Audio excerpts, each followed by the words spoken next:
Anto, en angesa di con, en verdad, begroting con onze dien in, estava de 2,6 miljoen. Antes aqui,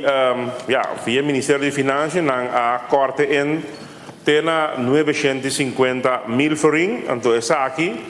nang avisa que para nós por buscarle a través de subsídio via de BZK, qual nós está fazendo também. Então, espero que agora em januário e abril nós temos êxito aí. Eu agora me seguir para par fração e fração de par. Talvez tem alguma pergunta que nós não lograr contestar e nós estamos a ficar em social.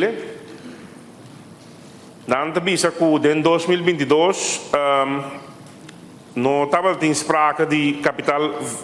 investering para 2023, nem tampouco para 2024 e 2025. Pero o governo escolhe para aqui para capital investering, não que descrição dessa aqui de com contesta begroting para capital investering está basado na prioridade que você põe na ministério para motivo aí. Para esta pergunta em domein beheer na apontar quando gebouwen governo tem de eigendom que por hanya lista de essa aqui com adres lista completa não te pedi também não que essa aí que tem manejo claro para o que trata on road que me di parte on road de gebouwen aqui e que é manejo para uso de gebouwen aqui que me di basta pergunta de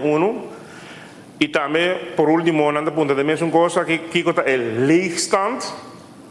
Bom, no momento aqui justamente de quadro de projeto de grond en vastgoed,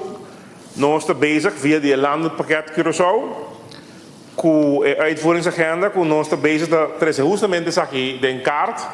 que está pedindo aqui,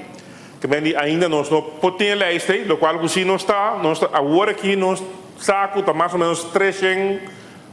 objetos, gebouwen, se porque não, tem gebouwen grande, tem chiquito, mais ou menos 300 objetos que está de governo que nós está vai acaba de inquisição de kaart, taxeran, wak estado que não está, quando inversão está para on road não, of que começa a estudar que não, se bota vender não, se of não.